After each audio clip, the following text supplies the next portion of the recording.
Olá pessoal, hoje é dia de Papo Recantado. Hoje nós vamos conversar sobre um assunto que nos afeta a todos diretamente. Com certeza é o assunto que mais ocupa a nossa mente e o nosso coração. A nossa família, a nossa verdadeira escola de vida.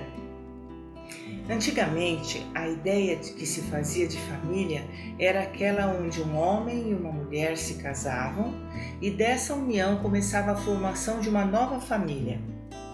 Também se acreditava na indissolubilidade do casamento e no estranho fato de que após a morte o marido poderia ir para o inferno e a esposa para o céu, ou vice-versa, apesar da indissolubilidade do casamento.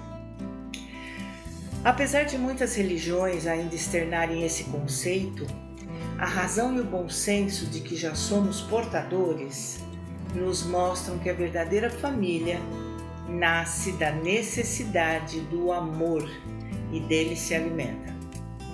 A justiça terrena e humana defende os interesses materiais da família, o que não vai além de uma existência apenas.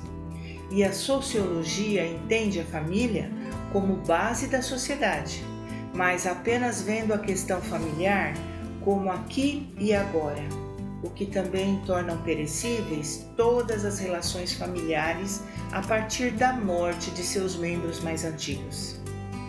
A família não é apenas a base da sociedade, mas a base da humanidade e de todos os tempos.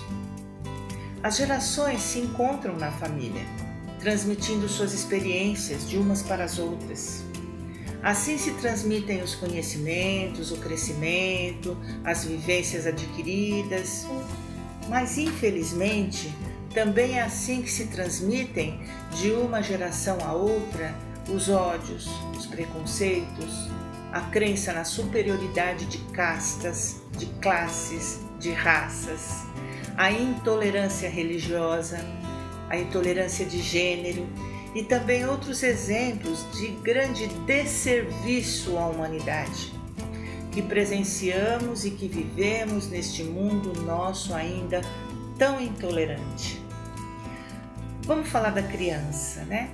A criança nasce vestida com a roupagem da inocência para tocar o coração dos pais e despertar-lhes o amor e a ternura de que ela necessita para o desenvolvimento das suas potencialidades humanas. É na família que nós desenvolvemos a afetividade, as relações de amor e compreensão que vão no tempo e no espaço desabrochando, no respeito e na fraternidade, que vai modelar o futuro das gerações. Aqueles que são refratários às mudanças de comportamento que os novos tempos nos pedem, ainda não entenderam que educação com violência é tentativa de domesticação. Gandhi dizia que não se pode levar a criatura ao bem pelos caminhos do mal. O mundo da criança é muito diferente do nosso mundo adulto. Temos em nós muitas cicatrizes, sonhos desfeitos, lutas inglórias. E se a gente não descer ao mundo das crianças, voltando à nossa própria infância, nós vamos esmagar a infância dos nossos pequenos. Além do amor, as crianças precisam de exemplos, porque mais do que milhares de palavras, apenas o exemplo ficará gravado na sua consciência.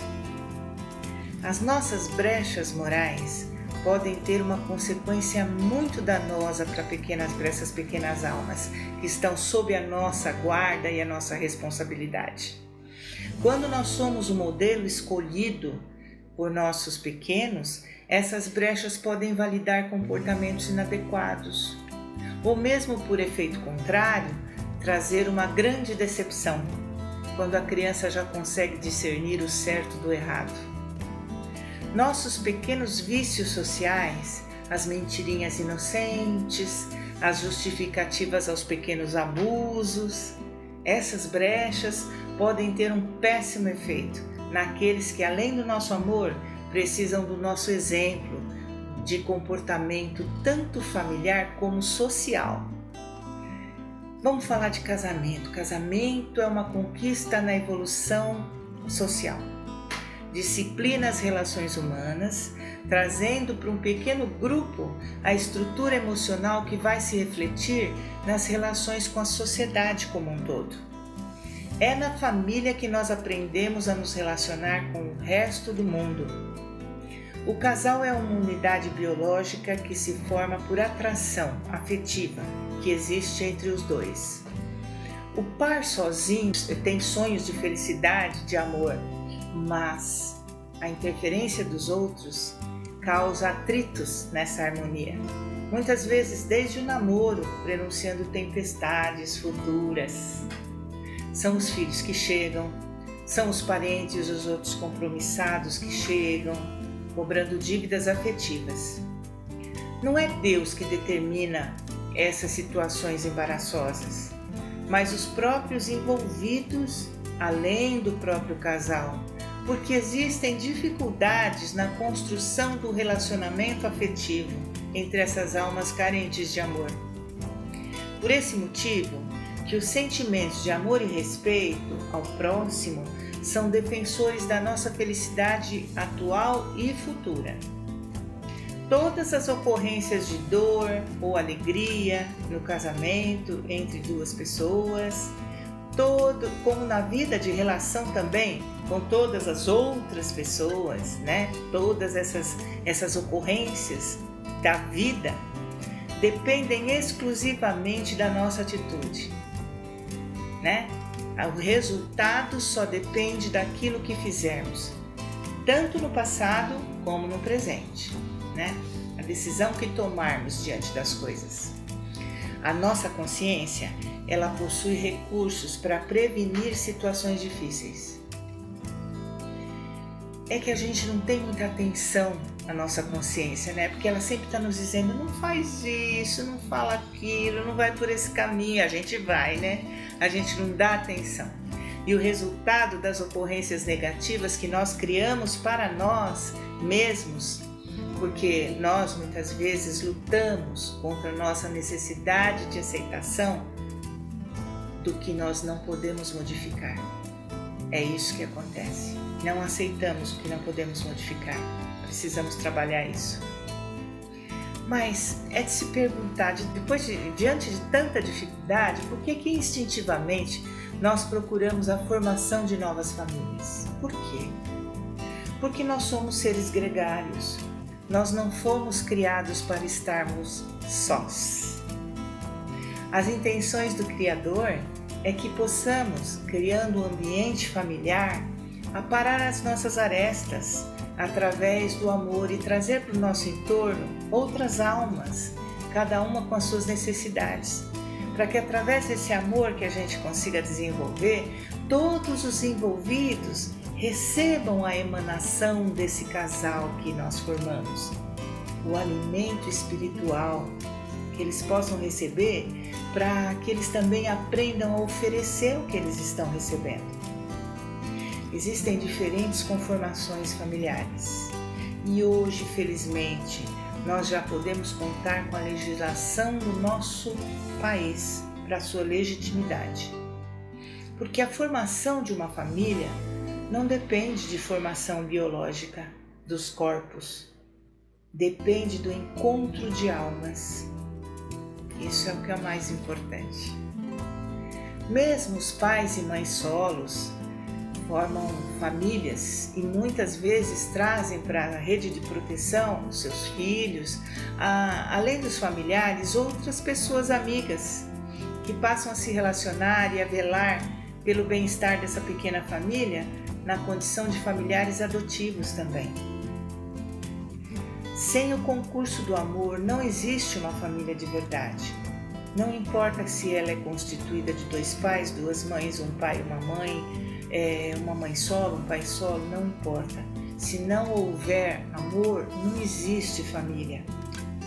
Onde as pessoas apenas se suportam, não há amor, não há exemplo e muito menos aprendizado. O amor de um casal não germina pela posse, não nasce dos ciúmes, não floresce pelo compromisso assumido. O amor de um casal é comprometimento. Comprometimento de aceitação, de respeito, de parceria, de cumplicidade.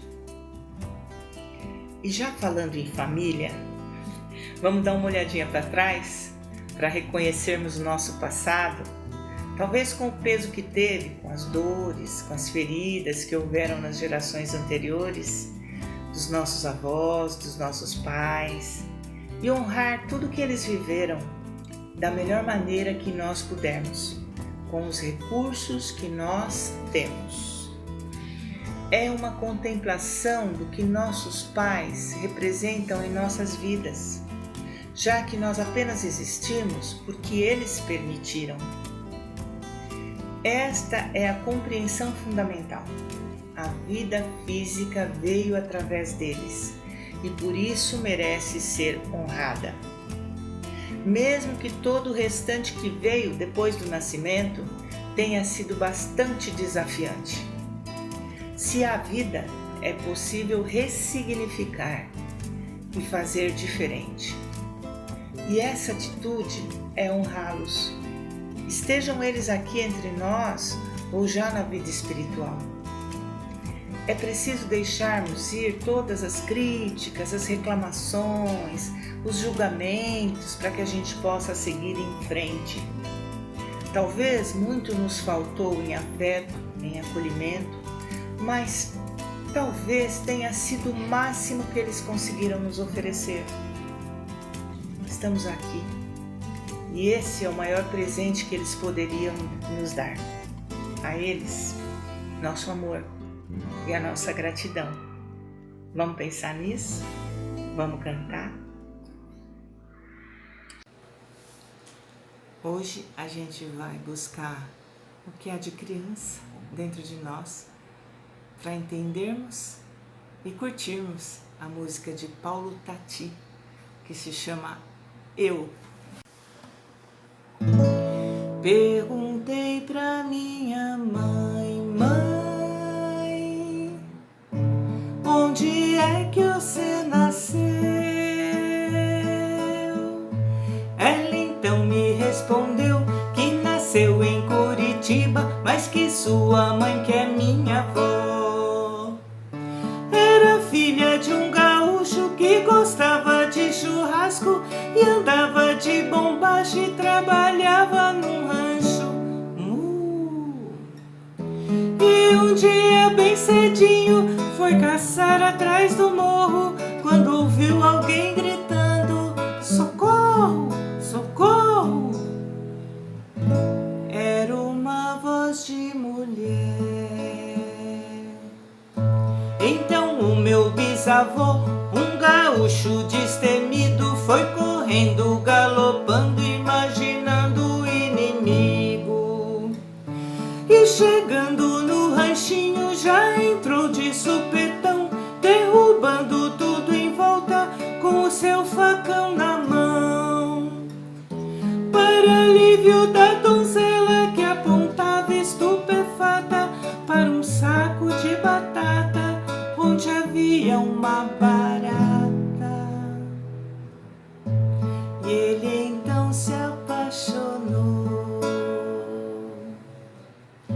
e marcaram casamento com churrasco e chimarrão, e tiveram seus 3 filhos, minha avó e seus irmãos.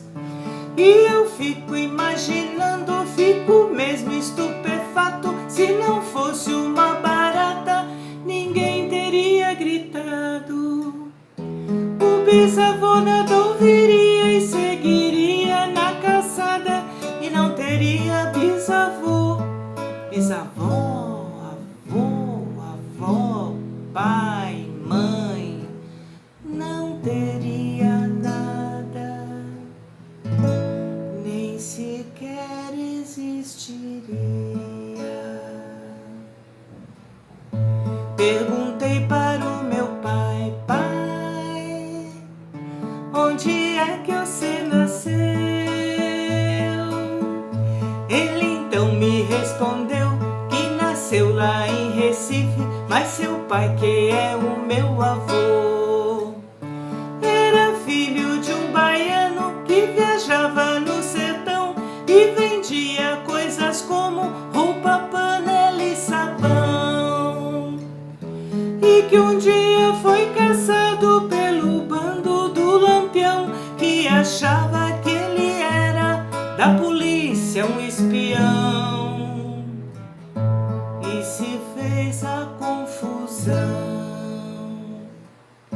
E amarraram ele num pau pra matar depois do almoço, e ele então desesperado gritava: socorro!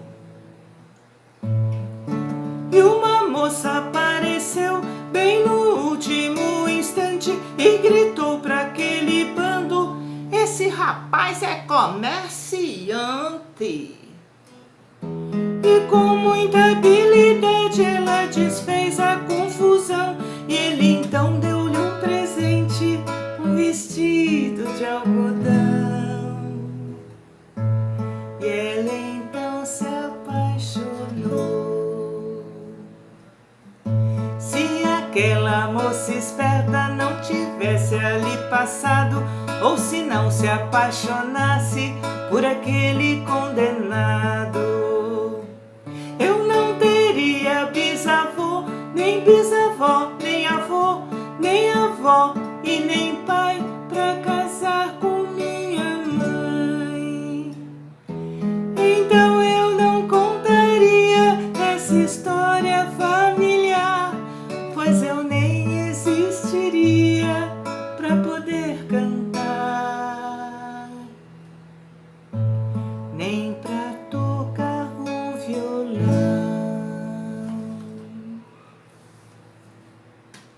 Se você gostou, deixe seu like, inscreva-se no nosso canal e ative o sininho. Eu sou Neuza de Oliveira e sigo recantando.